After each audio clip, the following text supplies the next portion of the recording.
আসসালামু আলাইকুম, আমি doctor Mohammad Iftekhar Alam, orthopaedic and trauma surgeon.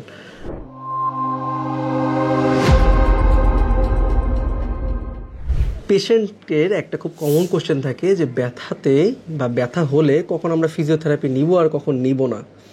কোশ্চেনটা অ্যাকচুয়ালি পেশেন্টটা করে না, পেশেন্টটা কোশ্চেনটা করে যে কখন আমাদের ফিজিওথেরাপি লাগবে, ফিজিওথেরাপিতে কিছু সব ভালো হবে নাকি।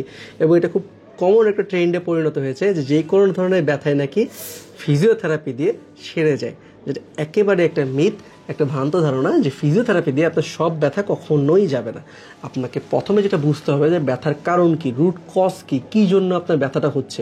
এই কারণটা যদি আপনি বের করতে পারেন দেন আপনি ট্রিটমেন্টে আগাতে পারবেন। এরপরে সেকেন্ড যেটা ডায়াগনোসিস করে কনফার্ম হওয়া যে ব্যথাটা কী জন্য হচ্ছে, প্যাটার্নটা কী, রোগটা কী, এবং এই রোগ অনুযায়ী পেশেন্টকে অবশ্যই মেডিকেশন নিতে হবে, সাথে ফিজিওথেরাপি আপনি দিতে পারেন।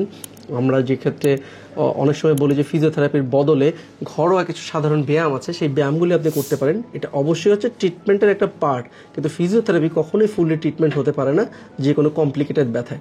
যদি সামান্য 2-4 দিনের ব্যথা হয় সেটা হয়তো আলাদা হিসাব, কিন্তু আমাদের কমন প্র্যাকটিসে একটা এক্সপিরিয়েন্স হচ্ছে কখনোই অ্যাকিউট পেইনে, অর্থাৎ যেই ব্যথা 7 দিনের কম, তীব্র ব্যথা, সেই ব্যথাতে আমরা কখনোই হচ্ছে কি ফিজিওথেরাপি সাজেস্ট করি না।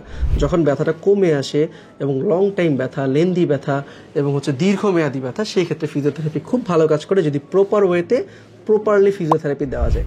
আর এখানে আরেকটা কোশ্চেন থাকে যে কীভাবে ফিজিওথেরাপি তার দিব, সেটা কিন্তু আমরা অর্থোপেডিক সার্জনরা ডাইরেক্ট লিখে দেই যে কী কী দিতে হবে। অর্থাৎ পেশেন্টের কি পেলভিক ট্র্যাকশন, অর্থাৎ কোমরে টানা দেওয়া লাগবে নাকি, ঘাড়ে কোনো ট্র্যাকশন বা টানা দেওয়া লাগবে নাকি, এরপর হচ্ছে কি যে ওয়েভ থেরাপি থাকে, শর্ট ওয়েভ থেরাপি থাকে, বিভিন্ন ধরনের টেন্স থেরাপি থাকে, কোনটা এক্স্যাক্টলি ব্যথাতে কাজ করবে সেটা যখন আমরা প্রপারলি চার্ট আকারে লিখে দিব, তখন হচ্ছে ফিজিওথেরাপিস্ট সেই চার্টগুলি ফলো করে আপনাকে থেরাপি দিবে এবং লং টার্মের ব্যথাগুলো অনেকটাই কমে যাবে। আর যদি আপনাকে প্রপারলি গুছিয়ে যদি ফিজিওথেরাপিস্ট হচ্ছে আপনাকে থেরাপিটা না দিতে পারে, আপনি যদি কোনো প্রেসক্রিপশন ছাড়াই শুধু যান থেরাপি দেওয়ার জন্যে, সেক্ষেত্রে হচ্ছে ফিজিওথেরাপিস্টও বুঝবে না যে আপনার কী জন্য সমস্যা, কী দিতে হবে। সেক্ষেত্রে খুব বেশি চান্স যে যেই থেরাপিটা আপনার দরকার নেই সেই থেরাপি যদি আপনাকে দেওয়া হয়, এটা কিন্তু হিতের বিপরীত হয়ে যায় এবং হচ্ছে কি ব্যথা কমার বদলে অনেক বেশি বেড়ে যায়। সো ফিজিওথেরাপি কোনো সময় সব রোগের একমাত্র ট্রিটমেন্ট না, এবং প্রপারলি না জেনে, না বুঝে এবং প্রপারলি আপনি প্রেসক্রিপশন ছাড়া যদি ফিজিওথেরাপি দেন,